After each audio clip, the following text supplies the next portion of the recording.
des îlots de résistance vont naître en Vendée. Des actions de propagande, des filières d'évasion et d'aide aux prisonniers de guerre évadés, aux réfractaires du STO et encore aux aviateurs alliés se mettent en place. D'abord individuelle, la résistance vendéenne se structurera surtout à partir de 1943, en lien avec le projet de débarquement des Alliés. Les réseaux fourniront alors des renseignements aux forces alliées sur les mouvements des troupes allemandes et sur les lignes de défense du mur de l'Atlantique.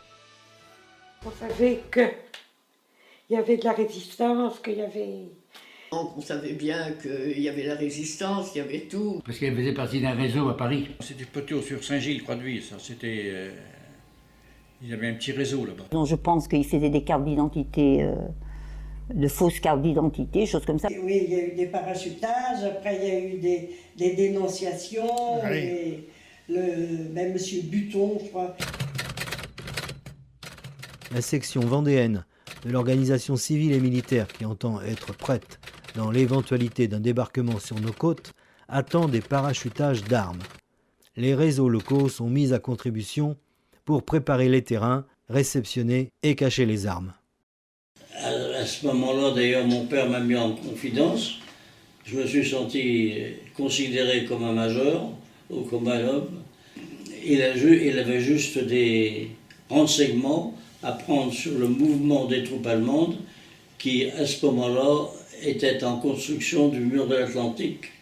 Et j'étais loin de penser qu'on allait se servir de ma personne pour relever des immatriculations sur les camions qui traversaient ou les trains qui se dirigeaient sur la côte atlantique et pour les remonter en renseignement à La Roche-sur-Yon. Et La Roche-sur-Yon, ils repartaient sur l'Angleterre.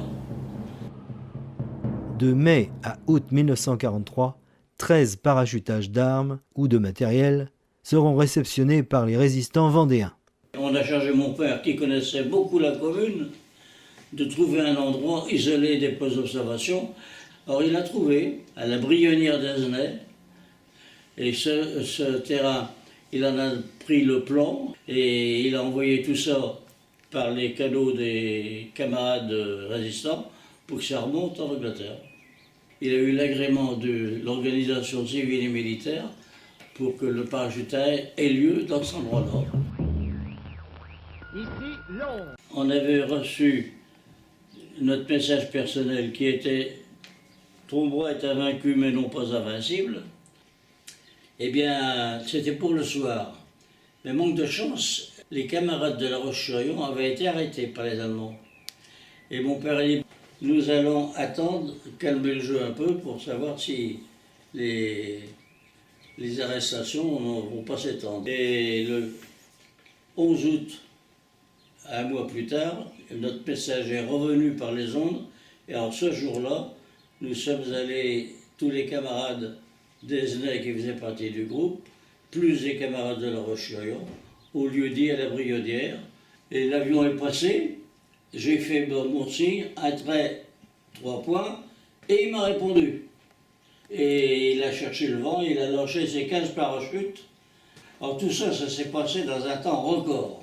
Et dans l'espace de 1h30, 2 heures, tout était nettoyé. Et ça, je me rappelle de ça.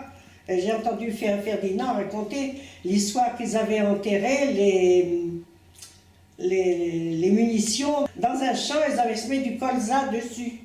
Mission accomplie, tout le monde était content. Et ça a duré jusqu'au 23 octobre, si je ne m'abuse, c'est-à-dire le jour de l'arrestation. Hélas, pour la résistance vendéenne, la trahison de quelques-uns d'entre eux permet à la Gestapo d'entrer en possession de documents lui permettant de remonter les filières. La Gestapo procède alors à de nombreuses arrestations de résistants impliqués dans les parachutages. Le 25 octobre 1943, 12 patriotes de 7 communes différentes sont arrêtés. Le groupe d'Azenay n'est pas épargné. Alors mon père, bon, il y a eu l'arrestation, il y a eu la pierre levée à Poitiers, puis il y a eu l'interrogatoire. L'interrogatoire a été très soutenu. Et vous, dans cette histoire? Moi, Comment vous en êtes tiré? Moi, c'était très simple, parce que le 23 octobre, le jour de l'arrestation, et je ne travaillais pas. Et puis je suis parti à pied, dire bonjour à mes parents, puis il y a un électricien, puis il me dit, dis donc, il y a la Gestapo qui est chez toi. Ah bon? Je suis donc pas allé chez moi et je suis revenu prévenir mon beau-frère. Et tout en discutant le coup, je vois une famille qui s'en allait à Paris, que je connaissais, parce que j'étais au mariage avec elle la veille. Il me dit, tiens, tu veux mon billet de train? Ils avaient pris leur billet de train la veille, tu rentres avec ma femme, tu vas faire partie de la famille, et moi je reste là. Et puis je suis rentré à la gare d'Esnay, la gare était cernée, ils m'ont passé devant le nez pendant un quart d'heure, le temps d'attendre le train est arrivé, la dame a pris comme si j'étais son fils, viens Jaco, viens avec nous, tracasse-toi pas, hein. On a joué les naturels, quoi. Puis je suis monté dans le train, puis j'ai jamais été arrêté. Oui, dans les cylindres, le contenu, c'était des armes. Alors ce sont des armes, oui, mais ils n'étaient pas chargés en armes. Et nous, on avait retiré 2 cylindres, et ces 2 cylindres ont été retirés par des camarades d'Esnay, résistants, et on les a confiés au maquis de Dompierre. Et ces deux cylindres contenaient quelques mitraillettes, Sten d'ailleurs, et puis quelques boîtes de pansements et de produits pharmaceutiques. Tous les points de résistance qui ont été organisés sur l'Atlantique étaient des leurs. Ah oui. Ce n'était que des leurs. Et tout ça, ça avait été fait pour faire croire aux Allemands que le débarquement pouvait se faire sur la côte atlantique. Jacques s'en est bien sorti. Il gagnera Paris, puis passera en zone libre. Son père, Louis, a été arrêté, torturé, puis déporté dans les camps allemands. Il sera libéré par les Américains en 1945.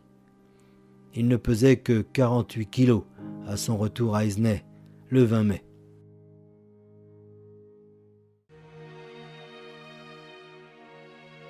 Autre compagnon d'infortune, Rogatien Mornay, de l'Aiguillon sur Vie et membre du groupe de résistance Centurie, n'a que 18 ans lorsqu'il est arrêté par la Gestapo le 2 septembre 1943.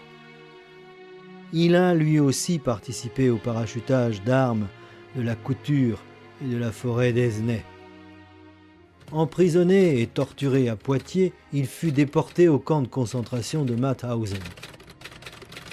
Libéré par les Américains, il mourut sur le chemin du retour. Son corps ne sera identifié que 10 ans après. À l'occasion de son inhumation au cimetière de l'Aiguillon sur Vie, son ancien instituteur lui rendait un vibrant hommage. À peine mûri par l'âge, tu te trouvais d'un coup à l'avant-garde des phalanges de volontaires où se recrutent les héros. Hélas, à l'heure même où la France entière se réveillait du long cauchemar, tu t'endormais pour toujours, marquant du suprême sacrifice sa libération que tu avais tant souhaitée et pour laquelle tu t'étais battu. Son compatriote, Athanase Boaliveau, ne reviendra pas non plus des camps. Maire de l'Aiguillon sur Vie, il était membre du réseau Libération et du comité départemental de libération clandestin en cours de constitution. Son petit-fils Jean-Claude évoque pour nous son parcours jusqu'à sa fin tragique survenue le 17 avril 1945.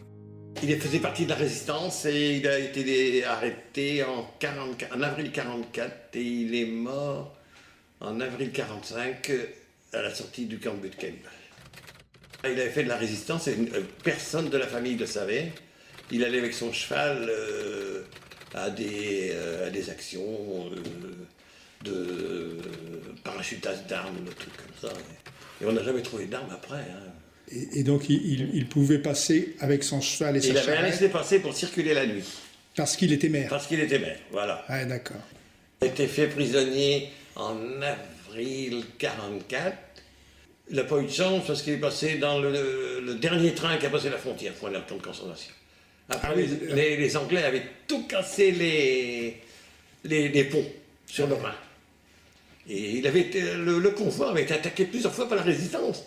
Ils ont réussi à passer de l'autre côté. Mais alors après, madame, en arrivant à Buchenwald, ils l'ont mis 3 mois à Starkfoot dans une mine de sel. Sans voir le jour, il restait dans l'humidité, le froid, la sel, très peu couvert, et très malmené, mangé très peu.